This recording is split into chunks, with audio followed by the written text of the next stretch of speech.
I'm Grace. It was a Saturday night in Portland, and I was on the couch with my friend Mia, watching a documentary about ancient civilizations.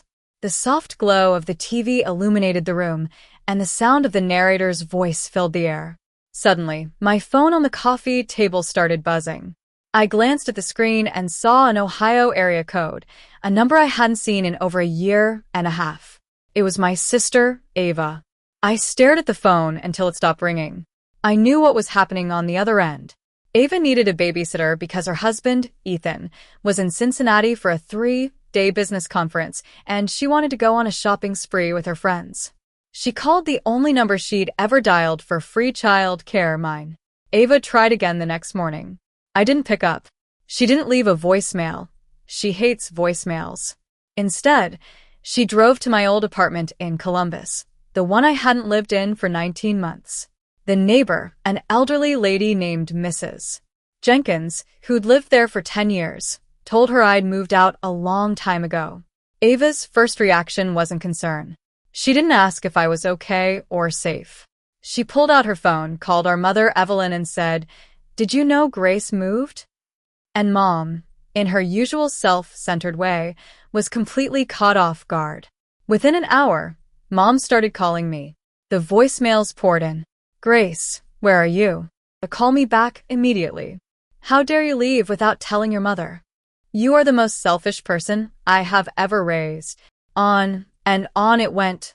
47 voicemails in 48 hours. Not one of them asked if I was safe. It was all about how I'd let her down. It made me think back to how it all started. I grew up in a small town in Ohio. My father passed away when I was 15. Mom was never the same after that. She became withdrawn and self-absorbed. Ava was 11 at the time.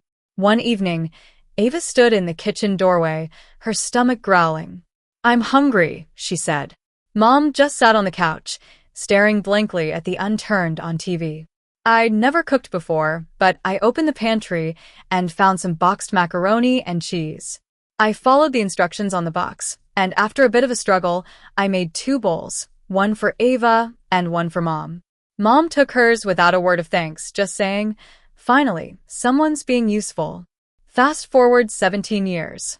I was 32, living in a 1-bedroom apartment 15 minutes from Mom's house.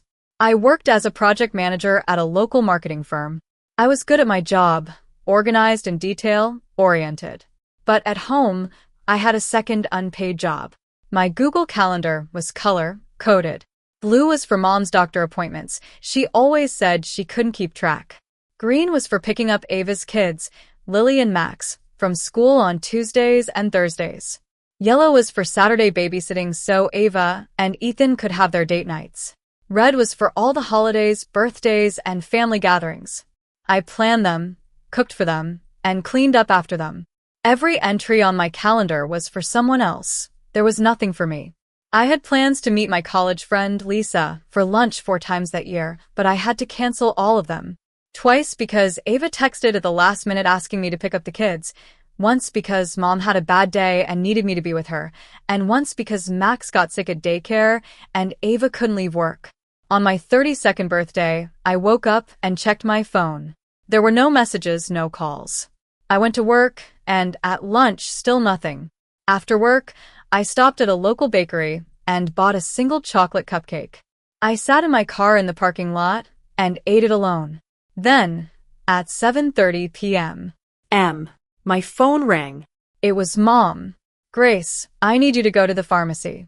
My prescription is ready, and they close in an hour." I took a deep breath and said, "Mom, it's my birthday today." There was a short, empty pause. "Oh, happy birthday. Did you pick up the prescription?" That was the moment something inside me snapped. That night, I opened my laptop and started searching for apartments in California. I didn't know why San Francisco. I'd never been there, but it was 2,500 miles away from this life, and that sounded perfect. I decided to run an experiment. Instead of waiting for them to need me, I started reaching out. I texted Mom, "Want to grab lunch next Saturday, just us?" No reply. I texted Ava, "Hey, how are you? We haven't talked in a while." She replied, "Busy with the kids," and then nothing more. I texted Ethan, How's the new project going? He saw the message, but there was no response. Over the next 5 months, I sent 214 messages. I got 11 short, logistical replies, none of which asked how I was. 203 messages were ignored. One day, I saw a job listing for a project coordinator at a mid-size firm in San Francisco. It offered the same pay and full benefits with a start date in October. I submitted the application before I could talk myself out of it. In September, I got the job offer and accepted it. I gave 2 weeks' notice at work. My boss, Mr. Thompson, shook my hand and said, "San Francisco is lucky to have you." Those words meant more to me than anything my family had said in 17 years. I packed my apartment in stages, selling my furniture on Craigslist. I set up mail forwarding and deactivated my social media accounts. I kept my phone number. If anyone in my family wanted to reach me, they could. On the last night in Ohio, I drove past Mom's house. The lights were on, and I could see the TV glow through the curtains. I could have stopped, knocked on the door, and said goodbye, but I kept driving. I hooked up a rented trailer to my car and started the long drive to San Francisco. 3 days on the road, listening to podcasts and the sound of the engine. Along the way, I rolled down the windows and screamed into the wind. It felt like I was leaving something behind. When I arrived in San Francisco, it was raining. I parked outside my new apartment, a small place in a quiet neighborhood. I sat in the car and just breathed. For the first time in a long time, there were no phone buzzes, no calendar alerts, and no one needing anything from me. The first month, I checked my phone every morning, hoping for a call or a text from Ohio. But there was nothing. I told myself it was early, that they were busy. The second month, Thanksgiving came. I sat alone in my new apartment with a frozen pizza and a soda. My phone stayed silent. No one noticed I was gone. The third month was my birthday again. I bought myself another cupcake and ate it on my couch. It felt like a small victory. Then I met Mia at work. She was 35, a graphic designer. On my third week, she stopped by my desk and asked, "How was your weekend?" I almost cried. It had been years since someone had asked me that and actually waited for an answer. We started going hiking on Saturdays. She introduced me to her friend group, and we had potlucks. Someone asked me what music I liked, and I realized I didn't know. I never had the time to figure it out. 6 months after I moved, I checked my old email one last time. There was an unread message from Ava. The subject line said, "Labor Day weekend."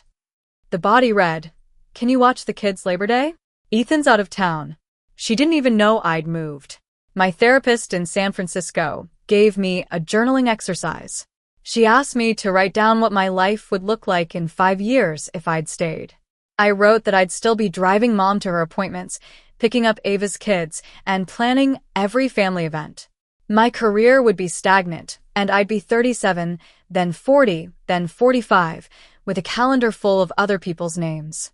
Then she asked me to write what my life was like now. I'd been promoted at work.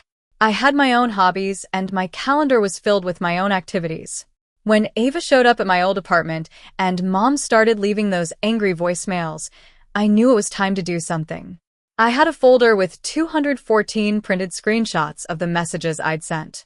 I organized them by recipient and date.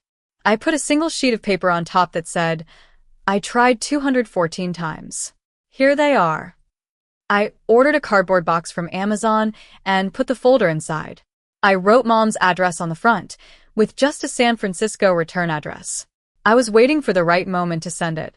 A week later, Mom called to tell me that Max was having his 5th birthday party on the coming Saturday. She expected me to come to my senses and show up. If I didn't, she was going to give a speech in front of everyone about how I'd abandoned the family. I did the math. If I mailed the box on Wednesday, it would arrive on Friday or Saturday. I decided to send it. On my 33rd birthday, no one called. I drove to the post office and mailed the box. The clerk weighed it and said it should arrive on Friday. That night, Mia invited me over for dinner. She made lasagna, and we ate on her balcony. She didn't ask about the box, and I didn't volunteer. We talked about work and our plans for the next hike. On Saturday, back in Ohio, at Max's birthday party, Mom stood up and started her speech. As some of you know, my older daughter, Grace, left this family without a word. She moved away, and we don't know where. She hasn't contacted us in almost 2 years. Just then, Ethan's father, Mr.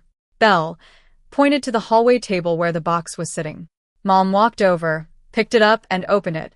She started reading the messages, and her face changed.